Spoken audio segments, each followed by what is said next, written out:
ಅಂಬೇಡ್ಕರ್ ಅಂಬೇಡ್ಕರ್ ಅಂಬೇಡ್ಕರ್ ಅಂಬೇಡ್ಕರ್ ಅಂತ ಅಂಬೇಡ್ಕರ್ ಹೆಸರನ್ನು ಹೇಳುವ ಮೂಲಕ ಈ ಒಂದು ವಿವಿಧ ದಲಿತ ಸಂಘಟನೆಗಳು, ಅಲ್ಪಸಂಖ್ಯಾತರು, ಕನ್ನಡ ಪರ, ರೈತ ಪರ, ಮಹಿಳಾ ಒಕ್ಕೂಟಗಳ ಮಹಾ ಒಕ್ಕೂಟದಿಂದ ಏನಿದೊಂದು ಅಮಿತ್ ಶಾ ವಿರುದ್ಧ ಬಾಗಲಕೋಟೆ ಬಂದು ಕರೆ ಕೊಟ್ಟಿದ್ದೇವೆ.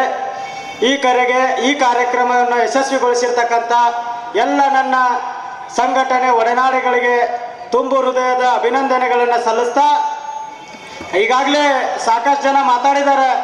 ಬಿಸಿಲೈತಿ, ಎಷ್ಟಿದ್ರೂ ಕೂಡ ಜನ ಎಲ್ಲಿ ಹೋಗಿಲ್ಲ, ಎಲ್ಲೇ ಕುಂತಿದ್ದಾರೆ.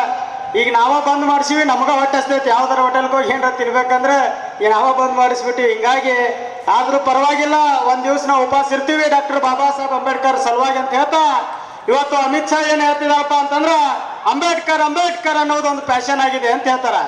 ನಾನು ಅಮಿತ್ ಶಾ ಹೇಳ್ತಾ ಇದ್ದೀನಿ, ಏ ಅಮಿತ್ ಶಾ ಹುಷಾರ್, ಅಹಿಂದ ಅವರ ತಂಟೆಗೆ ಬಂದ್ರೆ ಈ ದೇಶದಲ್ಲಿ ರಕ್ತಪಾತ ಮಾಡ್ತವೆ ಅಂತಕ್ಕಂಥ ಮಾತನ್ನ ಈ ಸಂದರ್ಭದಲ್ಲಿ ಹೇಳ್ತಾ ಇದ್ದಾನೆ. ಬಾಬಾ ಸಾಹೇಬ್ ಅಂಬೇಡ್ಕರ್ ಅವರ ತಂಟೆಗೆ ಬಂದ್ರೆ, ಈ ದೇಶದ ಸಂವಿಧಾನದ ತಂಟೆಗೆ ಬಂದ್ರೆ ಈ ದೇಶದಲ್ಲಿ ಹರಿಯುವುದು ರಕ್ತ ಹರಿತೈತಿ ಅಂತಕ್ಕಂಥ ಮಾತನ್ನ ಈ ಸಂದರ್ಭದಲ್ಲಿ ಬಹಳ ಸ್ಪಷ್ಟವಾಗಿ ಹೇಳ್ತಾನೆ. ನೀವು ಈಗ ಅಂಬೇಡ್ಕರ್ ಬಗ್ಗೆ ಅಪಮಾನ ಮಾಡಿದ್ದೀರಲ್ಲ, ನೀವು ಒಬ್ಬರೇ ಈ ದೇಶದಲ್ಲಿ ಅಡ್ಡಾಡುವುದ್ರೆ ನಿಮಗೆ ತಕ್ಕ ಪಾಠವನ್ನ ದಲಿತ ಬಂಧುಗಳು ಕಲಿಸ್ತಾರಂತಕ್ಕಂಥ ಮಾತನ್ನ ಹೇಳ್ತಾ ಇದ್ದಾನೆ. ತಾವಿನ ಮೇಲೆ ಎಲ್ಲರೂ ಹೊಂಟ್ರೆ Z+ ಸೆಕ್ಯೂರಿಟಿ ಇಟ್ಕೊಂಡು ಅಡ್ಡಾಡ್ಬೇಕು. ಎಲ್ಲಿ ತನ ನೀ ಜೀವಂತವಾಗಿರ್ತಲ್ಲ ಅಲ್ಲಿ ತನ ನೀ ಸೆಕ್ಯೂರಿಟಿ ಇಟ್ಕೊಂಡು ಅಡ್ಡಾಡ್ಬೇಕು. ಒಂದೇ ಒಂದು ಕ್ಷಣ ನೀ ಸೆಕ್ಯೂರಿಟಿ ಬಿಟ್ಟು ಈ ದೇಶದಲ್ಲಿ ಕಾಲಿಟ್ಟೆ ಅಂದ್ರೆ ನೀನ್ ಈ ಭೂಮಿ ಮೇಲೆ ಬದುಕಿರಲ್ಲ ಅಂತಕ್ಕಂಥ ಮಾತನ್ನ ಈ ಸಂದರ್ಭದಲ್ಲಿ ಹೇಳಿಕೆ ಬಯಸ್ತೇನೆ. ದಲಿತರು, ಹಿಂದುಳಿದರು, ಅಲ್ಪಸಂಖ್ಯಾತರ ದೇವರು ಡಾಕ್ಟರ್ ಬಾಬಾ ಸಾಹೇಬ್ ಅಂಬೇಡ್ಕರ್ ಅವ್ರ ಬಗ್ಗೆ ಮಾತನಾಡುವಷ್ಟು ಸೊಕ್ಕು ಬಂತ ನಿನಗೆ ಅಮಿತ್ ಶಾ? ನಿನ್ನ ಸೊಕ್ಕನ್ನ ಅಡಗಿಸುವಂತ ಕೆಲಸವನ್ನ ಮಾಡ್ತೇವೆ ಅಂತಕ್ಕಂಥ ಎಚ್ಚರಿಕೆಯನ್ನು ನಿನಗೆ ಈ ಸಂದರ್ಭದಲ್ಲಿ ಕೊಡ್ತಾ ಇದ್ದೇನೆ. ಈ ದೇಶದ ಕಾನೂನನ್ನು ನಾವು ಗೌರವಿಸ್ತೀವಿ ಅನ್ನೋ ಒಂದೇ ಒಂದು ಕಾರಣಕ್ಕೆ ನೀನಿನ್ನೂ ಭೂಮಿ ಮೇಲೆ ಬದುಕಿದೀಯಾ ಅಂತಕ್ಕಂಥ ಮಾತನ್ನ ಈ ಸಂದರ್ಭದಲ್ಲಿ ಹೇಳಿಕೆ ಬಯಸ್ತೇನೆ. ಬಂಧುಗಳೇ, ಈ ಸಂವಿಧಾನ ತೆಗಿರಿ ತೆಗಿರಿ ಅಂತ ನೀನು ಹೇಳ್ತಿಯಲ್ಲ, ಈ ಸಂವಿಧಾನ ತೆಗೆದ್ರೆ ಒಂದೇ ಒಂದು ಕ್ಷಣ ನೀನು ಇರ್ಲಿಕ್ಕೆ ಸಾಧ್ಯ ಇಲ್ಲ ಅಂತಕ್ಕಂಥ ಮಾತನ್ನ ಈ ಸಂದರ್ಭದಲ್ಲಿ ಹೇಳಿಕೆ ಬಯಸ್ತೇನೆ. ಈ ದೇಶದಲ್ಲಿರ್ತಕ್ಕಂಥ ಎಲ್ಲ ಮಹಿಳೆಯರು ಬಾಬಾ ಸಾಹೇಬ್ ಅಂಬೇಡ್ಕರ್ ಅವರ ಫಲಾನುಭವಿಗಳು. ಈ ದೇಶದಲ್ಲಿರ್ತಕ್ಕಂಥ ಎಲ್ಲ ಜಾತಿ ಜನಾಂಗದವರು ಬಾಬಾ ಸಾಹೇಬ್ ಅಂಬೇಡ್ಕರ್ ಅವರ ಅಭಿಮಾನಿಗಳು, ಅವರ ಅನುಯಾಯಿಗಳು, ಅವರ ಫಲಾನುಭವಿಗಳು. ಬಾಬಾ ಸಾಹೇಬ್ ಅಂಬೇಡ್ಕರ್ ಅವ್ರ ಬಗ್ಗೆ ಮಾತನಾಡ್ತೀಯ ನೀನು? ಯಾವ ಯೋಗ್ಯತೆ ಇದೆ ಅಮಿತ್ ಶಾ ನಿನಗೆ ಬಾಬಾ ಸಾಹೇಬ್ ಅಂಬೇಡ್ಕರ್ ಅವ್ರ ಬಗ್ಗೆ ಮಾತನಾಡ್ಲಿಕ್ಕೆ? ಅವರ ಕಾಲಿನ ಬೂಟಿನ ಧೂಳಿಗೆ ಸಮ ಇಲ್ಲ ನೀನು ಬಾಬಾ ಸಾಹೇಬ್ ಅಂಬೇಡ್ಕರ್ ಬಗ್ಗೆ ಮಾತನಾಡ್ತೀಯ? ನಿನ್ನ ನಾಲಿಗೆಯನ್ನು ಕತ್ತರಿಸಬೇಕಾಗ್ತದೆ ಹುಷಾರ್. ಅಮಿತ್ ಶಾ ಇಲ್ಲಿಂದ ನಿನಗೆ ಎಚ್ಚರಿಕೆ ಕೊಡ್ತಾನೆ. ಏನು ತಿಳಿದಿದೆಯಾ ಬಾಬಾ ಸಾಹೇಬ್ ಅಂಬೇಡ್ಕರ್ ಅನುಯಾಯಿಗಳಂದ್ರೆ? ಏನು ತಿಳಿದಿದೆಯಾ ನೀನು ದಲಿತರಂತಂದ್ರೆ? ನೀನು ಎಚ್ಚರಿಕೆಯಿಂದ ಮಾತನಾಡಬೇಕು. ಇನ್ನು ಮೇಲೆ ಯಾರೇ ಮಾತನಾಡಲಿ ಬಾಬಾ ಸಾಹೇಬ್ ಅಂಬೇಡ್ಕರ್ ಅವರ ಬಗ್ಗೆ, ಈ ದೇಶದ ಸಂವಿಧಾನದ ಬಗ್ಗೆ ಅವಹೇಳನಕಾರಿಯಾಗಿ ಮಾತನಾಡಲೇಬೇಕಂದ್ರೆ ಎಚ್ಚರಿಕೆಯಿಂದ ಮಾತನಾಡಬೇಕು.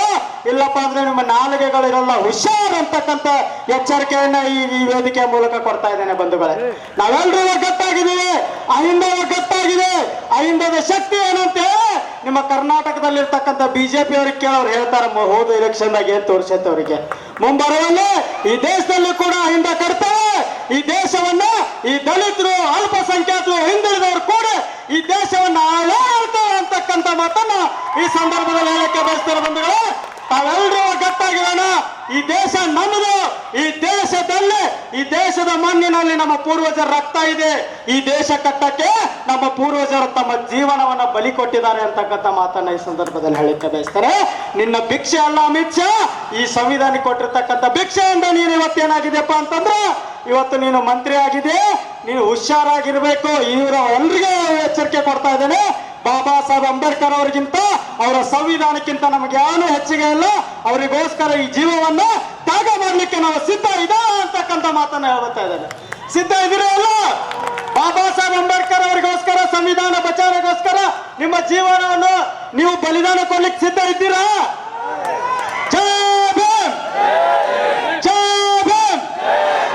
ಇವತ್ತೇನ್ ಹೇಳ್ತದೇನಪ್ಪ ಅಂದ್ರೆ, ಅಂಬೇಡ್ಕರ್ ಕಾ ಅಪಮಾನ್ ನಹೀ ಸಹೇಗಾ ಹಿಂದೂಸ್ತಾನ್ ಅಂತಕ್ಕಂಥ ಮಾತನ್ನ ಹೇಳ್ತಾ, ಇನ್ನು ಅನೇಕರು ಮಾತನಾಡಿದ್ರೆ ಅವಕಾಶ ಮಾಡಿಕೊಟ್ಟು, ನನಗೆ ಮಾತನಾಡಲಿಕ್ಕೆ ಅವಕಾಶ ಮಾಡಿಕೊಟ್ಟು ತಮ್ಗೆಲ್ಲ ಒಂದಿಸಿ ನನ್ನ 2 ಮಾತುಗಳನ್ನ ಮುಗಿಸ್ತಾ ಇದ್ದೇನೆ.